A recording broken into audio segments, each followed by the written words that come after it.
तो दोस्तों इमेजिन करो कि साल है 1922 और इजिप्ट की गर्म रेत के नीचे वैली ऑफ द किंग्स में एक एग्जीक्यूशन साइट है। ब्रिटिश आर्कियोलॉजिस्ट हावर्ड कार्टर और उनकी टीम ने हफ्तों से उसी साइट में खुदाई कर रहे हैं और हाथों में है शोभेल और उम्मीद है।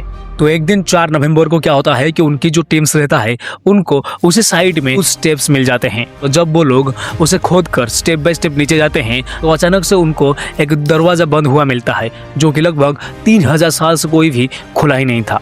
तो उस टाइम पे हावर्ड कार्टर क्या करते हैं कि तुरंत से जो उसके जो रिच स्पॉन्सर थे लॉर्ड कार्नावान उनको इंग्लैंड से क्या करते हैं कि टेलीग्राम करते हैं। तो उसमें ये लिखते हैं कि फाइनली हमें वो चीज़ मिल गया है। तो ये लेटर पढ़ने के बाद क्या होता है कि जो लॉर्ड कार्नावान होते हैं वो तुरंत इजिप्ट पहुंच जाते हैं। तो दिन था 26 नवंबर 1922। उस दिन क्या होता है कि जो कार्टर रहते हैं वो उस दरवाजे में एक छोटा सा होल करते हैं और होल करने के बाद एक जो कैंडल रहता है उसके अंदर वो फेंकते हैं। फेंकने के बाद वो जो चीज़ देखते हैं उसके बाद उनके मुंह से एक सिंगल वर्ड निकलता है, वंडरफुल थिंग्स। तो अंदर था सोने का ट्रेजर, रथ, स्टैच्यूज, फर्नीचर और सबसे बड़ी चीज बॉय किंग तूतनखामुन का इंटैक्ट टॉम्ब। और उसके साथ साथ था गोल्डन डेथ मास्क जो आज भी दुनिया को हैरान करता है। और ये जो 3000 साल पुराना जो चीजें था इसको कोई भी अभी तक छुआ भी नहीं था। लेकिन दोस्तों जैसे ही ये खजाना दुनिया के सामने आया उस टाइम पे एक खौफनाक अफवाह फैलने लगा। तो लोगों का ये कहना था कि जैसे ही ये खजाना बाहर आया वैसे ही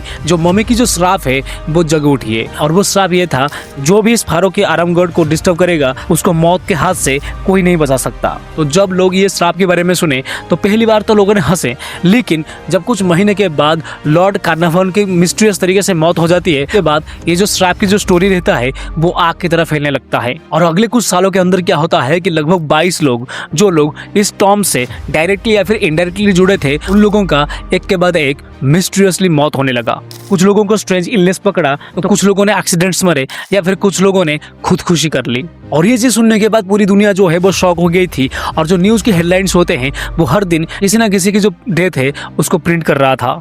तो लोगों ने इस चीज को सुनने के बाद बहुत सारे डरने लगे और ये सोचने लगे क्या सच में जो फारो की मौत के बाद वो जिंदा रहते हैं। तो आज इस वीडियो के माध्यम से ये जो कहानी है उसको पूरी डिटेल्स में जानते हैं। तो चलिए शुरू करते हैं।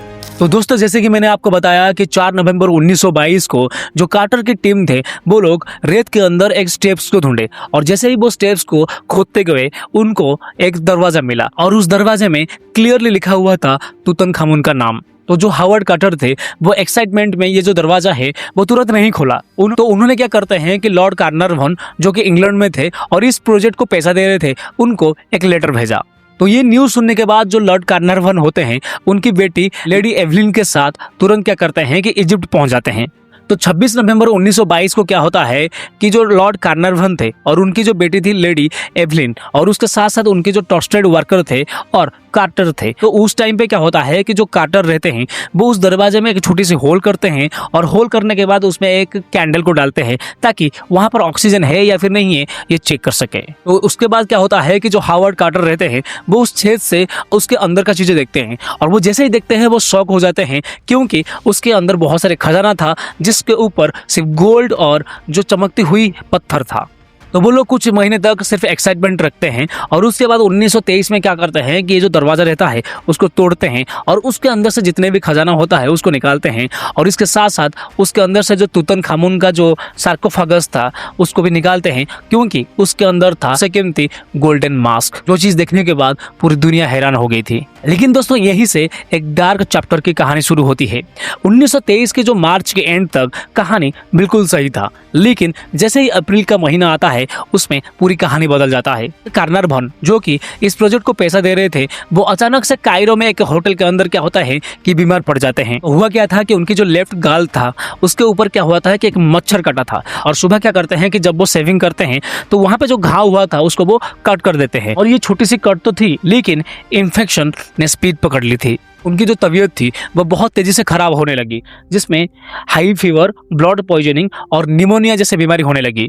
तो उस टाइम पे डॉक्टर्स ने बहुत सारा कोशिश की लेकिन 5 अप्रैल 1923 को रात को लगभग 2 बजे जो लॉर्ड कार्नावान होते हैं उनकी मौत हो जाती है। तो जिस टाइम पे लॉर्ड कार्नावान की मौत हो रही थी उसी एग्जैक्ट टाइम पे क्या होता है कि जो कायरो की जो शहर रहती है उस टाइम पे जो लाइट रहता है वो भी धपधप होने लगता है। और उस टाइम पे बहुत सारे लोगों ने नोटिस भी ये किए थे कि उनके जो कुत्ते थे वो हॉल करके मर भी जाते हैं।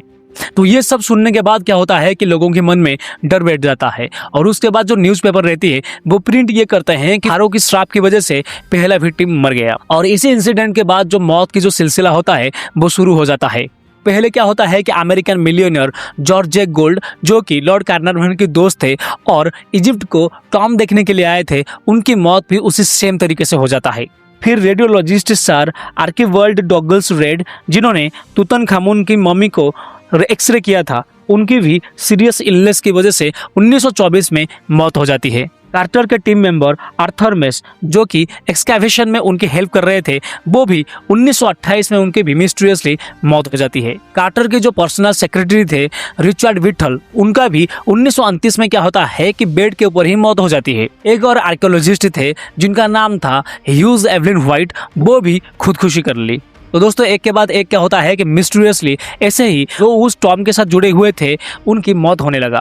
कुछ लोगों का एक्सीडेंट हुआ तो कुछ लोगों ने बीमार से मरे या फिर कुछ लोगों ने खुदकुशी कर ली। और ये सब जब काउंट हुआ तो पता चला कि लगभग 22 लोगों की मौत हो चुकी है। पूरी दुनिया में क्या हुआ कि खौफ फैलने लगा और ये बातें होने लगा कि क्या सच में जो तुतनखामुन जो है उनको टॉम को डिस्टर्ब होने की वजह से वो बदला ले रहे हैं। तो इस इंसिडेंट के बाद क्या होता है कि पूरी दुनिया में लोग डर के मारे थे और जो खौफनाक जो डर थी वो फैलने लगी। हॉलीवुड ने इस पे मूवी बनाना शुरू कर दिया और आपने देखा होगा कि द ममी जैसे मूवीज जो है वो इसी इंसिडेंट से ही इंस्पायर्ड है।